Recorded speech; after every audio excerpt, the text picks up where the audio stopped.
In this talk, we will learn about the different behaviors exhibited by animals.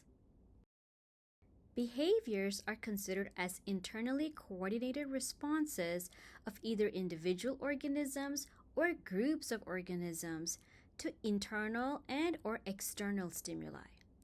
Behaviors normally exclude responses that are more easily understood as developmental changes. Behaviors include actions as well as inactions to different stimuli that are displayed by animals. The discipline of behavioral ecology involves the study of ecological as well as the evolutionary basis for animal behavior. Behaviors evolved through the process of natural selection in order to maximize the fitness of animals. Behavior requires a coordination between the nervous system and other parts of the body. For example, if we consider an individual who has brought their hand or finger close to a flame, the heat generated from the flame is then sensed by the nervous system of that individual. The nervous system then passes this information to the muscles of the hand that allows the individual to move their hand and fingers away from the flame. Thus, we are able to see a coordination between the nervous system and different parts of that individual's body. Behavior is limited by the associations that are generated by the nervous system. And the more the associations that are generated by the nervous system, the more complex behaviors are observed in the animal. There are different factors that can affect animal behavior, and one of them involves the genetic composition of the animal. The genetic composition is usually responsible for innate behaviors and some learned behaviors that are exhibited by the animal. There are non-genetic factors that can also affect animal behavior and are usually responsible to the learned behaviors. This occurs when the animal is able to socially interact with other animals or the environment or other factors that contribute to the behavior of the animal. Let us learn about innate behaviors, which are genetically hardwired in the organism. Innate behaviors do not require any prior experience or any learning. Some examples of innate behavior include reflexes. Let's take the example of an individual whose finger is touching a hot source. That information is relayed to the nervous system, and that causes the muscles to allow the hand to move suddenly away from the source of heat. Thus, the sudden withdrawal of the arm when touching something very hot is a reflex that shows an innate behavior. Another example of an innate behavior is the crying of a newborn. Another example includes blinking the eyes when something comes towards the face of the individual. All of these behaviors are genetically hardwired. Another example of an innate behavior is a fixed action pattern. This involves a sequence of unlearned acts that are displayed by the animal that are directly linked to a stimulus. This sequence of acts are usually completed when initiated. A prime example of a fixed action pattern is when geese move eggs that have rolled out of their nest. They're able to bring the egg back to the nest in a very specific manner. So here we're able to see an egg that rolled out of the nest, and the goose goes ahead and first touches the egg with its beak and slowly starts rolling it back in a very specific manner to the nest. Instead of an egg, if a golf ball has been put outside that resembles an egg, then the goose will think that it is an egg that rolled out, and it will once again go through this sequence of events to move that golf ball back to its nest. If there was a scenario where during the process of rolling the egg back to the nest, if an individual removes the egg, the goose will still go through that entire behavior, and hence it is called as a fixed action pattern. In addition to innate behaviors, animals also display learned behaviors. Now, animals can learn certain behaviors by experiences, and they gain these experiences through social interactions, actually experiencing different situations, or making observations by looking at others who are showing certain behaviors. An example of a learned behavior is imprinting. Imprinting is a long-lasting behavioral response to an individual or an object. One example of imprinting is filial imprinting, which shows the attachment between a parent and its offspring. Imprinting takes place during a specific time period, which is usually when the offspring are born. Filial imprinting is commonly observed in birds. When young chicks hatch, they tend to imprint on the first object or organism that they see, which usually tends to be their parents. This imprinting is important because the young tend to learn behaviors from parents by observing and mimicking them. Imprinting is also important from the parental side because by imprinting on their young, the parents learn to recognize their offspring and bond with them. If this bonding does not occur, then the parents don't care for their young. The bonding between the parent and its progeny is required for the proper development of the progeny. Associative learning can influence the behaviors of animals to appropriate stimuli. In the case of associative learning, the animal has the ability to associate one feature with another and respond appropriately. For example, if an animal eats a substance that makes it sick, then it associates being sick with eating that specific substance. The behavior that it displays then is that it will not eat that substance anymore. Classical conditioning is a type of associative learning where an arbitrary stimulus is associated with a particular outcome. Let us look at an experiment that demonstrates classical conditioning. We know that if we show food to a dog, the natural tendency is to start salivating. On the other hand, a dog will not salivate when there is a bell that is ringing. Now, there is an experiment that was done where a bell was rung and then food was provided to the dog. This was done repeatedly in such a way that the dog started associating the ringing of the bell with food and hence would start salivating. After a point, the researchers would start ringing the bell, and even if food was not provided, the dog would salivate. Thus, the dog has undergone the process of classical conditioning where it is now associating the ringing of a bell with salivating because it reminds it of food. Classical conditioning is usually associating an involuntary behavior like salivating with a stimulus, which in this case is the ringing of a bell. Operant conditioning is a type of associative learning where certain behaviors are associated with a consequence which is in the form of a punishment or a reward. For example, if we have a scenario where we want a mouse to press a lever, then whenever it does so, it is rewarded by providing treats.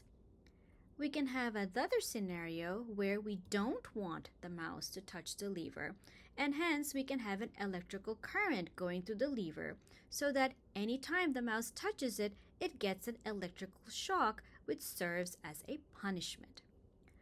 Operant conditioning hence associates a voluntary behavior with a consequence which is in the form of a reward or a punishment. In the case of operant conditioning, it presents the concept of a choice, and thus the animal can decide whether it wants to exhibit a certain type of behavior because it will either get punished for it or it will get rewarded for it. Operant conditioning is commonly used to train animals in order to behave in appropriate ways. The way associative learning can influence behavior in animals, non-associative learning can also influence behaviors. In the case of non-associative learning, the individual's response to a stimulus tends to change in the absence of any new stimuli. A type of non-associative learning is habituation. Let us look at an example to understand habituation. Let us imagine that there are birds in a field. Now, when a scarecrow is put in the field, it scares away the birds because they think that the scarecrow is a human being that may harm them. If the scarecrow remains in the field for extended periods of time, then the birds are no longer scared of that scarecrow. This is an example of habituation, where the response to a stimulus decreases after repeated or prolonged presentation or exposure to that stimulus. Another type of non-associative learning is sensitization, which is the opposite of habituation. In the case of sensitization, the sensitivity towards the stimulus increases over time. For example, we know that there are people who are very scared of spiders. By repeatedly exposing them to spiders, they actually become more and more anxious. Thus, anyone that has a phobia usually tends to become more anxious when they are repeatedly exposed to that stimulus that they fear. This is an example of sensitization. Many animals display cognitive behavior, which is the ability to process information, analyze the situation they are in, and then respond appropriately.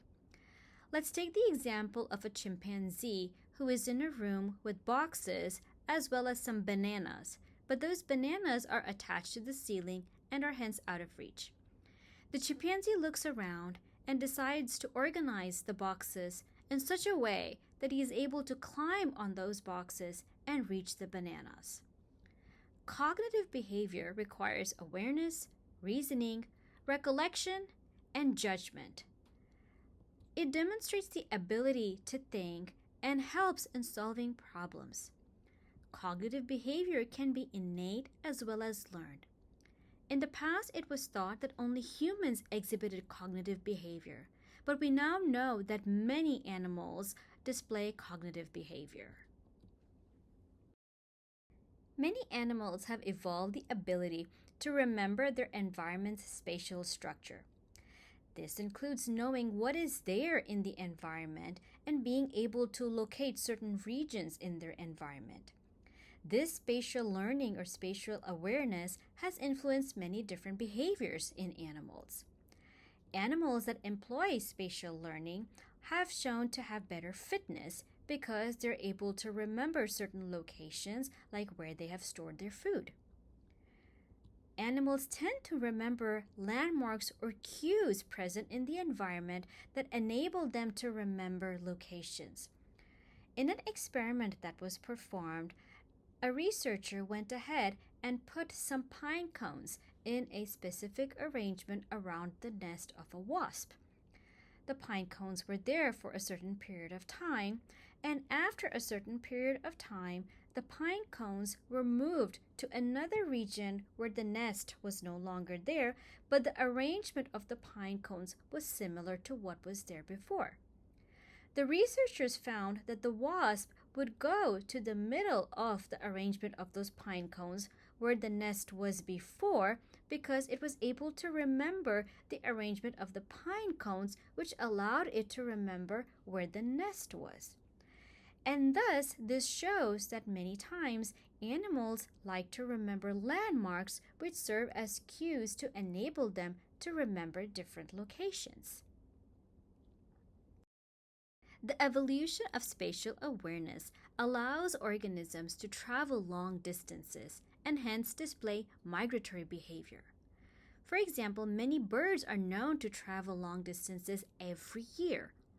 This migration requires the knowledge of not only where they should go, which is their destination, but the path that they need to take in order to go to that destination. They normally get cues from the sun, stars, and even the Earth's magnetic field in order to find their way to their destination. Efficient migration requires two main skills. Orientation is where the animal uses a cue which it follows that allows it to know where the destination is, while navigation is a skill where the animal is able to make appropriate adjustments when the cue shifts. For example, we know that the sun rises in the east but sets in the west. If the cue is the sun, then the animal has to be able to appropriately adjust its path when the sun moves from the east to west during the day. Orientation and navigation skills are gained with experience. However, it has been shown that animals first learn orientation skills and then navigation skills. A study was performed where scientists were studying the migration of birds that migrated from the Baltic regions in Europe to the United Kingdom. During this migration, they would make a stop in Holland and then move on east to go to the United Kingdom. The scientists decided to capture the birds in Holland and transported them further south to Switzerland. For the birds to go to their final destination, they would now have to go in the northeastern direction instead of just the east direction. The scientists released the birds, and they found that those birds that were younger and hence more inexperienced tend to go in the east direction and were unable to make the appropriate change in order to move in the northeast direction to their final destination. This is due to the fact that they still did not develop their navigational skills. On the other hand, more experienced birds were able to make the change in direction and fly northeast in order to go to their final destination. Thus, they showed navigational skills in addition to orientation skills. Many animals have the ability to communicate, and this influences their behaviors. Communication is the transmission and reception of signals between animals. There are different types of signals that are used for communication, like visual signals, chemical signals, where organisms leave chemical trails for other organisms to sense, tactile signals that involve touch, and auditory signals where animals make certain sounds that are then perceived by others. Animals can communicate for various purposes. For example, they can signal the location of food. Bees do this very well by performing a type of a dance that allows other members in the hive to know in which direction they should go in order to get food. Animals can also communicate with one another to signal danger. In this way, they sometimes make sounds or release chemicals to inform others about impending dangers like the presence of predators. Some animals will issue warnings through sound in order to inform others about the territory that are under their control, while others can issue warnings by displaying bright colors that informs other animals that they are poisonous. Many animals will communicate in order to find mates. Animals have evolved many different types of mating behaviors in order to ensure maximal reproductive success. These mating behaviors can be competing with one another in order to woo a member of the opposite sex, or mating with many different members that are present of the opposite sex. These mating behaviors are influenced by different factors, which include how much care do their progeny need once they are born, or how their ecological environment is and the resources that it provides. It is normal for animals to indulge in selfish behaviors so that they have better chances of survival. However, we do see examples of altruistic behavior, where the behavior decreases the individual organism's fitness but it increases the fitness of other individuals present in the population. For example, in the case of organized societies of insects like ants and bees, the workers are sterile and hence cannot reproduce. However, they play vital roles in help maintaining the colony. We also have examples of birds that help in bringing up the children of other birds. We also have scenarios where some animals will warn others through sounds when there are predators present, thereby revealing their own location and increasing the danger that is associated to their survival.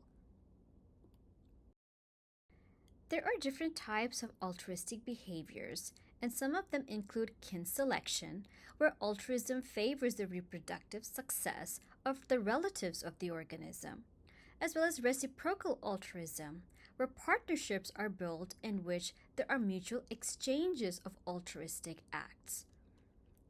In the case of reciprocal altruism, we have a situation where one helps another at one time and then the favor is returned at another time. This is usually observed in species that form social groups.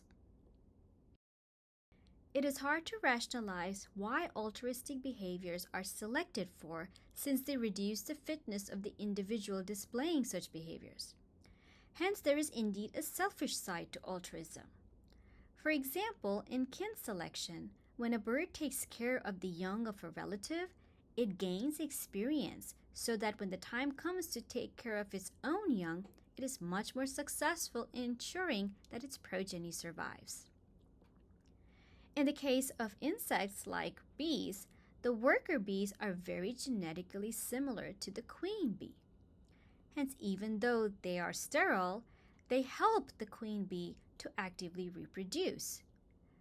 When the queen bee reproduces, the progeny that are formed are genetically similar to the workers, and hence the workers are able to indirectly pass their genetic information to the progeny of the queen by ensuring that the queen is able to reproduce without any problems.